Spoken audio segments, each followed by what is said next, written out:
ভাই কি যে ভুল করছি, এত কম আচার বানায় চুলা থেকে নামাইতে দেরি আচারগুলো ভ্যানিশ করে ফেলছে। তো হ্যালো এভরিওয়ান, আসসালামু আলাইকুম। আজ আমি আপনাদের সাথে কোনো রকমের তেল ছাড়া টক ঝাল মিষ্টি আমের আচারের রেসিপি শেয়ার করব। তো আশা করি আমার আজকের এই রেসিপিটি আপনাদের কাছে ভালো লাগবে। ভালো লাগলে প্লিজ একটি লাইক দিয়ে ভিডিওটি শেয়ার করে দিবেন। আর খুব বেশি ভালো লেগে থাকলে আমার পেজটি ফলো করে আমার পাশে থেকে যাবেন। তো আচার বানানোর জন্য এখানে আমি বড় সাইজের 4টা আম নিয়েছি। এখন এই আমের স্কিনটা একটা পিলার দিয়ে এভাবে ফেলে দিচ্ছি। তো আমের স্কিন ফেলার পরে আমটা খুব ভালো করে ধুয়ে পরিষ্কার করে নিয়ে মাঝখান থেকে এরকম একটা ভাগ করে নিয়েছি। একটা নাইফ দিয়ে আমটা এভাবে কুচি কুচি করে নিচ্ছি। এভাবে কুচি কুচি করে নিলে আমের ভেতরটা পর্যন্ত মশলাটা খুব ভালো করে ঢুকতে পারবে, আর আচারটা দেখতেও খুব আকর্ষণীয় হবে। তো দেখতেই পাচ্ছেন আমটা আমি কিভাবে কুচি কুচি করে নিয়েছি। এবার এই আমটা একটা বাটিতে নিয়ে নিলাম। এখানে 1.5 কাপ দিয়ে দিচ্ছি চিনি। বড় সাইজের 4টা আমের জন্য 1.5 কাপ চিনি আমার কাছে পারফেক্ট মনে হয়েছে। এখন একটা স্প্যাচুলা দিয়ে আমগুলো একটু নেড়ে চেড়ে চিনির সাথে খুব ভালো করে মিশিয়ে নিচ্ছি। এখন এই বাটিটা একটা সাইডে 1 ঘন্টার জন্য রেস্টে রেখে দিব। এই 1 ঘন্টা চাইলে আপনারা ঘরের যে কোনো কাজও কিন্তু করে ফেলতে পারবেন। চুলাতে একটা প্যানে 1 চা চামচ দিয়ে দিচ্ছি ধনিয়া, 1 চা চামচ জিরা, 1 চা চামচ দিয়ে দিচ্ছি পাঁচফোড়ন, একটা তেজপাতা ছোট ছোট টুকরো করে দিয়েছি, আর 1 চা চামচ দিয়ে দিচ্ছি রাঁধুনি। অনেকে রাঁধুনি চিনেন না, তো তাদের জন্য একটু কাছ থেকে দেখিয়ে দিচ্ছি। রাঁধুনিটা দেখতে এই যে এমন। এই রাঁধুনি দিলে আচারের ফ্লেভারটা কিন্তু খুবই ভালো আসে। 2টা শুকনো মরিচ দিয়েছি। চুলার আঁচটা জ্বালিয়ে দিয়ে এখন এই সব মশলাগুলো ভেজে নিব। যখন সুন্দর একটা ঘ্রাণ ছড়াবে আর সব কিছু পটপট করে ফুটতে থাকবে, তখন বুঝতে হবে এটা ভাজা হয়ে গিয়েছে। এখন এই মশলাগুলো আমি আধভাঙ্গ করে নিব। আর এদিকে দেখেন আমাদের আমের ভিতরে যে চিনিগুলো ছিল, এই চিনিগুলো গলে গিয়েছে। এখন এই বাটিটার আম সম্পূর্ণ আমি একটা প্যানে নিয়ে নিচ্ছি। এই আমের আচার বানানোতে কোনো রকমের পানি ব্যবহার করা হবে না। এই চিনি থেকে যে শিরাটা বের হয়েছে, এই শিরা থেকে জাল করে এই আচারটা বানানো হবে। তো চুলাটা জ্বালিয়ে দিয়েছি, আমটা একটুখানি নেড়ে চেড়ে দিলাম। কিছুক্ষণ পরে 1/2 টিস্পুন থেকেও কম দিয়েছি হলুদের গুঁড়া, আর 1/2 টিস্পুন দিয়েছি লাল মরিচের গুঁড়া। খুবই সামান্য হলুদের গুঁড়া দিয়েছি, এর বেশি কিন্তু দেওয়া যাবে না, তাতে করে আমের কালারটা কিন্তু নষ্ট হয়ে যাবে। এখন নেড়ে চেড়ে সব কিছু খুব ভালো করে জাল করে নিতে হবে। ঢাকনা দিয়ে ঢেকে দিচ্ছি, আর চুলার আঁচ লো মিডিয়ামের মাঝামাঝি রেখে এটা আমি 10 মিনিট জাল করে নিব। 10 মিনিট পরে ঢাকনাটা তুলে নিচ্ছি। এখন একটা স্প্যাচুলা দিয়ে আবারও খুব ভালো করে এটা উল্টে পাল্টে নেড়ে চেড়ে দিচ্ছি। আর এই অবস্থাতে খুব সাবধানে আমগুলো একটু নাড়াচাড়া করতে হবে, তা না হলে আমগুলো ভেঙে যাওয়ার চান্স থেকে যাবে। আমার আজকের এই রেসিপিটি আপনারা কে কোন এলাকা থেকে দেখতেছেন চাইলে কমেন্টস করে জানাতে পারেন, যাতে পরবর্তীতে আমি আপনাদেরকে ধন্যবাদ জানাতে পারি। তো আমের কালারটা যখন চেঞ্জ হয়ে আসবে, এই সময় ভেজে রাখা যে মশলাটা, এটা আমি 1 চা চামচ দিয়ে দিচ্ছি। এখন নেড়ে চেড়ে আবারও এটা জাল করে নিব। চুলার আঁচ লো মিডিয়ামে রেখে আমের আচারটা আমি বানিয়ে নিয়েছি। এতে করে ধীরে ধীরে চিনি শিরাটা আমের প্রতিটা পার্টে পার্টে ঢুকতে পারবে। তো স্প্যাচুলা দিয়ে হালকা আলতো করে উল্টে পাল্টে নেড়ে চেড়ে নিচ্ছি। আর চেষ্টা করবেন আমের এই যে কাটা পাশটা সম্পূর্ণ নিচের দিকে রাখার জন্য। তো সব শেষে এখানে আমি আরও 1 চা চামচ ভাজা মশলা আর 1 চা চামচ চিলি ফ্লেক্স দিয়ে দিয়েছি। দেন আরও 2 মিনিট জাল করে নিয়েছি। এখন চুলাটা বন্ধ করে দিব। কোনো রকমের তেল ছাড়াই এই আমের টক ঝাল মিষ্টি আচারটা খেতে ভীষণ মজার হয়েছিল। বাসাতে একবার ট্রাই করে কেমন হয়েছে আমাকে অবশ্যই কমেন্ট সেকশনে জানাতে ভুলবেন না। আশা করি কাঁচা আমের টক ঝাল মিষ্টি এই আমের আচারের রেসিপিটি আপনাদের কাছে ভালো লেগেছে। ভালো লেগে থাকলে প্লিজ একটি লাইক দিয়ে ভিডিওটি শেয়ার করে দিবেন। আর খুব বেশি ভালো লেগে থাকলে আমার পেজটি ফলো করে আমার পাশে থেকে যাবেন। দেখা হচ্ছে নেক্সট কোনো রেসিপি নিয়ে। ততক্ষণ সবাই ভালো থাকবেন, সবাই সবার জন্য দোয়া করবেন। আজকের মতন বিদায় নিচ্ছি। Tata, bye bye. আচারের রেসিপির মধ্যে এই আচারের রেসিপিটা আমার সিগনেচার রেসিপি। প্রতি বছর অপেক্ষায় করে থাকি এই আচারটা খুব বেশি করে বানানোর জন্য। তবে এবার আফসোস রয়ে গেল যে আম কম থাকার কারণে এই আচারটা আমি খুব বেশি একটা বানাতে পারি নাই। মুড়ি মাখা থেকে শুরু করে খিচুড়ি অথবা সাদা ভাত যা কিছু বলেন তার সাথে এই আচারটা একেবারে 100-তে 100। তো আমার হাজবেন্ড খুব বেশি পছন্দ করে এই খোসা সহ আমের এই আচারটা খেতে। তো আমি চেষ্টা করি এই আচারটা একটু বেশি করে বানাতে। তো আশা করি রেসিপিটি আপনাদের কাছে ভালো লাগবে। ভালো লাগলে প্লিজ একটি লাইক দিয়ে ভিডিওটি শেয়ার করে দিবেন। আর খুব বেশি ভালো লেগে থাকলে আমার পেজটি ফলো করে আমার পাশে থেকে যাবেন। তো এখানে আমি বড় সাইজের 4টা আম নিয়েছি আর একটা আম 4টা টুকরো করে কেটে নিয়েছি। আমের খোসা ছাড়াই নাই, খোসা সহই নিয়েছি। আমগুলো খুব ভালো করে ধুয়ে ক্লিন করে নিয়েছি। এখন একটা টিস্যু দিয়ে খুব ভালো করে আমের গায়ের যে এক্সট্রা পানিটা আছে সেটা মুছে নিলাম। এই আমটা আমি 1 বছর সংরক্ষণ করব, কোনো রকম রোদ্রে দেওয়ার ঝামেলা ছাড়াই। এজন্য পানিটা খুব ভালো করে মুছে নিতে হবে। তো প্যানে 1 কাপ দিয়ে দিচ্ছি সরিষার তেল। তেলটা হালকা গরম হওয়ার পরে 1 চা চামচ দিয়ে দিচ্ছি 5 ফোড়ন, 1 চা চামচ দিয়ে দিচ্ছি কালো জিরা, ছোট তেজপাতা দিয়ে দিচ্ছি 4টা, এরকম টুকরো করে কেটে দিয়েছি। এখন তেলের ভিতরে সব কিছু হালকা একটু ভেজে নিচ্ছি। এখানে আমি 3টা শুকনো মরিচ নিয়েছি আর আমার এই মরিচটা কিন্তু অনেক ঝাল, এই জন্য আমি 3টা নিয়েছি। এখন একটা কেচি দিয়ে ছোট ছোট টুকরো করে কেটে নিচ্ছি। আপনারা কে কেমন ঝাল খেতে পছন্দ করেন সেটা বুঝে এখানে অ্যাড করবেন। হালকা একটু ভেজে নেওয়ার পরে যখন দেখবেন সুন্দর একটা অ্যারোমা ছড়াচ্ছে, এ পর্যায়ে কেটে রাখা আমগুলো এর ভিতরে দিয়ে দিচ্ছি। স্বাদ মতো লবণ দিয়ে দিচ্ছি আর 1/2 চা চামচ দিয়ে দিয়েছি হলুদের গুঁড়া। স্প্যাচুলা দিয়ে নেড়ে চেড়ে খুব ভালো করে মিশিয়ে নিতে হবে। তো খুব ভালো করে মিশিয়ে নিয়ে এখন ঢাকনা দিয়ে ঢেকে 5 মিনিট রান্না করে নিব। চুলার আঁচ কিন্তু লো মিডিয়ামের মাঝামাঝি থাকবে, হাই ফ্লেমে এই আচারটা বানানো যাবে না। তো 5 মিনিট পরে ঢাকনাটা তুলে নিয়েছি। যখন খোসার কালার দেখবেন এরকম চেঞ্জ হয়ে এসেছে, এ পর্যায়ে এখানে দিয়ে দিচ্ছি 1/3 কাপ সরিষা বাটা, 1 কাপ দিয়ে দিচ্ছি চিনি। যেহেতু এই আচারটা আমার হাজব্যান্ড খুব বেশি পছন্দ করে, সে এই আচারের ভিতরে একটু মিষ্টিটা বেশি পছন্দ করে, এজন্য আমি এখানে 1 কাপ চিনি দিয়েছি। তবে আপনারা যদি মিষ্টি খেতে পছন্দ কম করেন সেক্ষেত্রে চিনিটা বুঝে শুনে অ্যাড করবেন। তো ঢাকনা দিয়ে ঢেকে দিচ্ছি। আর এই আচারের ভিতরে কিন্তু কোনো রকমের পানি দেওয়া যাবে না, চিনিটা গললে সেই চিনি দিয়েই আচারটা সিদ্ধ হয়ে যাবে। তো নেড়ে চেড়ে খুব ভালো করে জাল করে নিচ্ছি আর চিনিটা সম্পূর্ণ গলে গিয়েছে। 1 কাপ দিয়ে দিচ্ছি কোয়া রসুন। এই কোয়া রসুনটা অবশ্যই দেওয়ার চেষ্টা করবেন, তাতে করে আচারের ফ্লেভারটাও ভালো আসে আর আচারটা খেতেও খুব ভালো হয়। তো 1/2 চা চামচ দিয়ে দিচ্ছি আদা গুঁড়া। তবে হাতের কাছে যদি আদা গুঁড়া না থাকে সেক্ষেত্রে আপনারা আদা বাটাটাও দিতে পারবেন। খুব ভালো করে নেড়েচেড়ে মিশিয়ে নিয়ে ঢাকনা দিয়ে আবারও ঢেকে দিচ্ছি। আর এই আদা গুঁড়ার রেসিপি অলরেডি কিন্তু আমার পেজে দেওয়া আছে, আপনারা চাইলে চেক করে নিতে পারেন। তো ঢাকনাটা তুলে নিয়েছি। এখন আরও একবার খুব ভালো করে নেড়েচেড়ে মিশিয়ে নিচ্ছি। চিনি থেকে যে পানিটা ছেড়েছিল সেই পানিটা টেনে গিয়েছে। এ পর্যায়ে এখানে 1/3 কাপ দিয়ে দিচ্ছি ভিনেগার। আচারটা ভালো রাখতে হলে অবশ্যই এখানে ভিনেগারটা ব্যবহার করতে হবে। এক্ষেত্রে আপনারা 1 বছরের মতন এই আচারটা কিন্তু সংরক্ষণ করতে পারবেন। এই অবস্থাতে খুব ভালো করে নেড়ে চেড়ে এই ভিনেগারের পানিটা টানিয়ে নিতে হবে।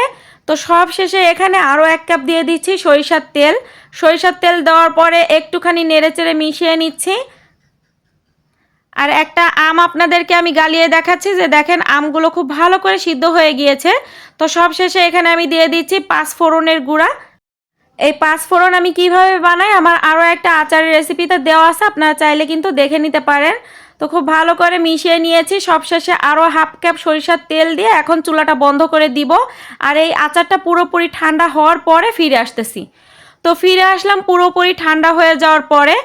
এখন যে টিপসগুলো আপনাদের সাথে শেয়ার করব, এই টিপসগুলো ফলো করলে আচার কখনো নষ্ট হবে না। আচার পুরোপুরি ঠান্ডা না হওয়া পর্যন্ত কোনোভাবেই বয়মের ভিতরে ঢালতে যাবেন না। আচার যদি কিছুটা গরমও থাকে সেক্ষেত্রে বয়মে যদি ঢালেন, এটাতে আচার ঘেমে যায়, আচার কিন্তু নষ্ট হয়ে যায় খুব তাড়াতাড়ি। তাই অবশ্যই চেষ্টা করবেন আচারটা সম্পূর্ণ ঠান্ডা হয়ে যাওয়ার পরে যে কোনো পরিষ্কার কাচের বয়মের মধ্যে এটা ঢেলে নিতে। যে বয়মে আচার রাখবেন ওই বয়ম অবশ্যই গরম পানি দিয়ে খুব ভালো করে ধুয়ে রোদ্রে শুকিয়ে জীবাণুমুক্ত করে নিতে হবে। আর আচার রাখার পরে বয়মের কিছুটা অংশ উপরটা তেল দিয়ে ভরে রাখতে হবে। উপর পর্যন্ত যদি তেলটা ভরা থাকে সেক্ষেত্রে আচার দীর্ঘদিন যাবৎ ভালো থাকে। আমার আজকের এই রেসিপিটি আপনারা কে কোন এলাকা থেকে দেখতেছেন চাইলে কমেন্টস করে জানাতে পারেন, যাতে পরবর্তীতে আমি আপনাদেরকে ধন্যবাদ জানাতে পারি। রেসিপিটি ভালো লেগে থাকলে প্লিজ একটি লাইক দিয়ে ভিডিওটি শেয়ার করে দিবেন। আর খুব বেশি ভালো লেগে থাকলে আমার পেজটি ফলো করে আমার পাশে থেকে যাবেন। দেখা হচ্ছে নেক্সট কোনো রেসিপি নিয়ে। ততক্ষণ সবাই ভালো থাকবেন, সবাই সবার জন্য দোয়া করবেন। আজকের মতন বিদায় নিচ্ছি। Tata, bye bye. কোনো রকমের তেল ছাড়াই কাঁচা আমের টক ঝাল মিষ্টি আচারের রেসিপি শেয়ার করব। বছর জুড়ে এই আচারটা এভাবে সংরক্ষণ করতে পারবেন, একটুও নষ্ট হবে না। তো আশা করি রেসিপিটি ভালো লাগবে। ভালো লাগলে প্লিজ একটি লাইক দিয়ে ভিডিওটি শেয়ার করে দিবেন। আর খুব বেশি ভালো লেগে থাকলে আমার পেজটি ফলো করে আমার পাশে থেকে যাবেন। আচার বানানোর জন্য এখানে আমি বড় সাইজের 4টা আম নিয়েছি। আমগুলোর খোসা ফেলে দিয়ে খুব ভালো করে ধুয়ে একটা টিস্যু দিয়ে খুব ভালো করে মুছে নিচ্ছি, যাতে এর গায়ে এক্সট্রা কোনো পানি না থাকে। পানি থাকলে আচারটা সংরক্ষণ করা যাবে না, এজন্য পানিটা খুব ভালো করে মুছে পরিষ্কার করে নিতে হবে। এখন এই আমগুলো আমি এভাবে গোল গোল করে কেটে নিয়েছি, যাতে দেখতে একটু সুন্দর লাগে। এখন মাঝখান থেকে এই আটিগুলো বের করে ফেলে দিচ্ছি। এই আমগুলো এভাবে কাটতে যে আমার কি সমস্যাটা হয়েছে সেটা এখন আমি আপনাদের সাথে শেয়ার করি। অনেকেই এই কথাগুলো আপনাদের সাথে শেয়ার করবে না, তবে আমি চাই আমার যারা অডিয়েন্স আছেন তারা আমার রেসিপি থেকে জানতে পারুক যে কোনটা করলে সুবিধা বা কোনটা করলে অসুবিধা হতে পারে। তো বেশি পাকাপোক্ত আম হলে মানে আটিগুলো খুব বেশি যদি শক্ত হয়ে যায়, সেক্ষেত্রে যদি এভাবে গোল গোল চাক করে কাটতে চান অনেক খাটনি হয়ে যাবে। আমি এই আমগুলো কাটতে যে আমার প্রায় 1 ঘন্টার মতো সময় লেগেছে, আমার হাত ব্যথা হয়ে গিয়েছে। কাটার এই ভিডিওগুলো যদি আপনাদের সাথে শেয়ার করতে পারতাম তাহলে বুঝতে পারতেন যে কতটা কষ্ট হয়েছে। তাই চেষ্টা করবেন খুব বেশি পাকাপোক্ত আম না নিয়ে একটু আঠিটা একটু কম শক্ত হয়েছে এমন আম নিতে। এখন এই আমগুলোর ভিতরে আমি 1.5 কাপ দিয়ে দিচ্ছি চিনি। 4টা বড় সাইজ আমের জন্য 1.5 কাপ চিনি আমার কাছে পারফেক্ট মনে হয়েছে। একটা স্প্যাচুলা দিয়ে খুব ভালো করে নেড়েচেড়ে মিশিয়ে নিচ্ছি। এখন এই আমের বাটিটা একটা সাইডে 1 ঘন্টার জন্য রেখে দিব। এখন একটা স্পেশাল মশলা তৈরি করে নিব। তার জন্য প্যানে 1/2 চা চামচ ধনিয়া, 1/2 চা চামচ জিরা, 1 চা চামচ পাঁচফোড়ন, 1/2 চা চামচ নিয়েছি রাঁধুনি। অনেকেই রাঁধুনিটা চিনেন না, এজন্য একটু কাছ থেকে দেখিয়ে দিচ্ছি যে রাঁধুনিটা দেখতে এমন। একটা তেজপাতা ছোট টুকরো করে নিয়েছি আর 2টা শুকনো মরিচ নিয়েছি। এখন অল্প আঁচে এই সব মশলাগুলো খুব ভালো করে ভেজে নিতে হবে। যখন দেখবেন সুন্দর একটা অ্যারোমা ছড়াবে আর এই সব কিছু পটপট করে ফুটতে থাকবে, তখন বুঝতে হবে যে মশলাটা ভাজা হয়ে গিয়েছে। এখন এই মশলাটা ব্লেন্ডারের জগে নিয়ে আধা ভাঙা করে নিব। এদিকে চিনিগুলো গলে গিয়ে এরকম শিরা হয়ে গিয়েছে আর আমগুলো খুব ভালো করে ভিজে এরকম নরম হয়ে গিয়েছে। আমের ভিতরে যখন চিনি মিশিয়েছিলাম ওই সময় আমার কারেন্ট চলে গিয়েছিল, তো কারেন্ট চলে যাওয়ার কারণে এই ভিডিওটা আমি ওই দিন শ্যুট করতে পারিনি, পরের দিন আমি শ্যুট করেছি। যার কারণে আমগুলো অতিরিক্ত ভিজে গিয়ে এরকম একটু শুটকি মাছের মতন হয়ে গেছে দেখতে। তো সমস্যা নেই, এগুলো আমি ঠিক করে নিব। তার জন্য এটা আমি প্যানে দিয়ে দিলাম। কিছুক্ষণ পরে দেখবেন বলক চলে আসবে। এই সময় স্প্যাচুলা দিয়ে এভাবে উল্টে পাল্টে নেড়ে চেড়ে দিতে হবে। যেহেতু এগুলো কাঁচা আম, একদিন এরকম কেটে রাখার জন্য আমগুলো একটু কালো কালো হয়ে গিয়েছে। এখন এই কালো কালো ভাবটা আমি কিভাবে দূর করব সেটা দেখিয়ে দিচ্ছি। তার জন্য এখানে আমি একটা লেবুর রস সম্পূর্ণ এভাবে চিপে দিয়ে দিচ্ছি। যদি কোনো কারণবশত আপনাদেরও এরকম কোনো সমস্যা হয় তাহলে লেবুর রস দিয়ে দিবেন, দেখবেন আমের কালারটা আগের অবস্থাতে ফিরে আসবে। এখন 1/2 চা চামচ হলুদের গুঁড়া আর 1/2 চা চামচ দিয়েছি লাল মরিচের গুঁড়া। এর থেকে বেশি দেওয়ার দরকার নেই, এটাই পারফেক্ট আছে। এখন নেড়ে চেড়ে খুব ভালো করে এটা জাল করে নিতে হবে। এই অবস্থাতে চুলার আঁচ কিন্তু লো মিডিয়ামের মাঝামাঝি আছে। আমের কালার পুরো চেঞ্জ হয়ে এরকম ট্রান্সপারেন্ট হয়ে গিয়েছে আর চিনির শিরাটাও দেখেন আগের থেকে ঘন হয়ে এসেছে। সব শেষে এখানে 1.5 চা চামচ দিয়ে দিচ্ছি ভেজে রাখা সেই মশলাটা। এই মশলাটা সব শেষে দিয়ে এখন স্প্যাচুলা দিয়ে নেড়ে চেড়ে দিব। আর এই অবস্থাতে আর বেশি জাল করব না, জাস্ট 1 মিনিটের মতন জাল করে চুলাটা বন্ধ করে দিব। এই আমার আচারের শিরাটা এরকম একটু ঝোল ঝোল থাকবে। চুলাটা বন্ধ করে দিলে এটা আরেকটু ঘন হয়ে আসবে। আচারটা এখন একটা প্লেটে পরিবেশন করে নিচ্ছি। আর এই আচারটা দেখতে স্বচ্ছ কাচের মতন হয়েছে। আর এই আচারটা খেতে কিন্তু স্বাদে কোনো অংশেই কম না। ভিডিওতে যে কথাগুলো আমি আপনাদের সাথে শেয়ার করেছি, কারোর রেসিপিতে দেখবেন এই কথাগুলো আপনাদের সাথে শেয়ার করবে না। সত্যি কথা বলতে আচারটা সংরক্ষণ করব কি বানাইতে দেরি, আচারটা একদিনেই শেষ করে ফেলছে। তো আশা করি রেসিপিটি ভালো লেগেছে। ভালো লেগে থাকলে প্লিজ একটি লাইক দিয়ে ভিডিওটি শেয়ার করে দিবেন। আজ আপনাদের সাথে কাঁচা আমের কুচি আচারের রেসিপি শেয়ার করব। আর এই আচারটা মুড়ি মাখা, খিচুড়ি অথবা সাদা ভাতের সাথেও খেতে ভীষণ ভালো লাগে। তো আশা করি আজকের এই রেসিপিটি আপনাদের কাছে ভালো লাগবে। ভালো লাগলে প্লিজ একটি লাইক দিয়ে ভিডিওটি শেয়ার করে দিবেন। আর খুব বেশি ভালো লেগে থাকলে আমার পেজটি ফলো করে আমার পাশে থেকে যাবেন। 4টা বড় সাইজের কাঁচা আম নিয়েছি আর আমগুলো পিল করে খুব ভালো করে ধুয়ে পরিষ্কার করে নিয়েছি। এখন একটা টিস্যু দিয়ে আমগুলো খুব ভালো করে মুছে নিচ্ছি, যাতে এর গায়ের যে এক্সট্রা পানিটা আছে এই পানিটা শুষে নেয়। একটা গ্রেটার দিয়ে আমগুলো এখন কুচি করে নিব। গ্রেটারের যে বড় ছিদ্রর পাশটা আছে এটা দিয়ে আমি কুচি করে নিচ্ছি। তবে আপনারা চাইলে বটি অথবা ছুরি দিয়েও কিন্তু আমটা কুচি কুচি করে নিতে পারেন। তবে গ্রেটারের যে ছোট অংশটা আছে ওটা দিয়ে গ্রেট করবেন না, তাহলে দেখা যাবে আমগুলো একেবারে ভর্তা ভর্তা হয়ে যাবে। তো এই তো আমগুলো আমি এভাবে কুচি করে নিয়েছি। এখন এখানে 1 চা চামচ দিয়ে দিয়েছি লবণ। লবণ দেওয়ার পরে আলতো হাতে আমগুলো খুব ভালো করে লবণের সাথে মেখে নিতে হবে।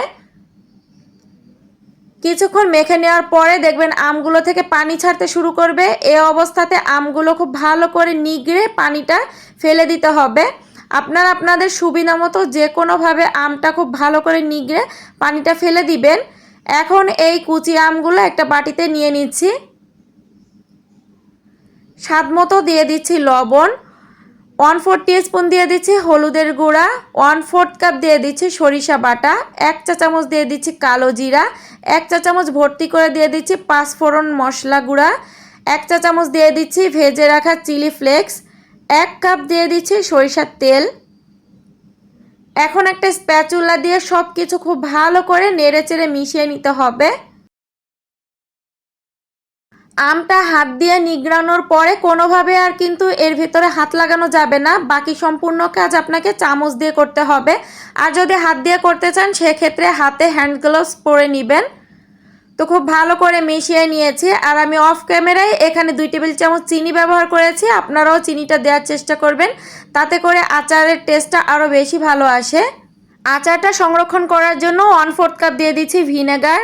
অবশ্যই ভিনেগারটা এখানে দিতে হবে, তা না হলে আচারটা কিন্তু একদিনও ভালো থাকবে না, এটা নষ্ট হয়ে যাবে। যেহেতু এখানে সব কিছু কাঁচা ব্যবহার করা হয়েছে, এজন্য এখানে অবশ্যই ভিনেগারটা দেওয়ার চেষ্টা করবেন। পরিষ্কার কাচের বয়ামে আচারটা সংরক্ষণ করতে হবে। আর এই বয়ামটা অবশ্যই গরম পানি দিয়ে ধুয়ে খুব ভালো করে রোদ্রে শুকিয়ে মুছে নেবেন, তা না হলে আচারটা কিন্তু দীর্ঘদিন সংরক্ষণ করা যাবে না। আর পরবর্তীতে যখন আচারটা খাবেন তখন অবশ্যই পরিষ্কার একটা চামচ ব্যবহার করতে হবে। চামচটা যাতে ভেজা না থাকে সেদিকেও খেয়াল রাখতে হবে। সবশেষে আচারের ভেতরে একটুখানি কাঁচা তেল দিয়ে দিচ্ছি। আচারের উপরটা পর্যন্ত এরকম তেলে ভরা থাকলে আচারটা দীর্ঘদিন যাবৎ ভালো থাকে। রেসিপিটি ভালো লেগে থাকলে প্লিজ একটি লাইক দিয়ে ভিডিওটি শেয়ার করে দিবেন। আর খুব বেশি ভালো লেগে থাকলে আমার পেজটি ফলো করে আমার পাশে থেকে যাবেন।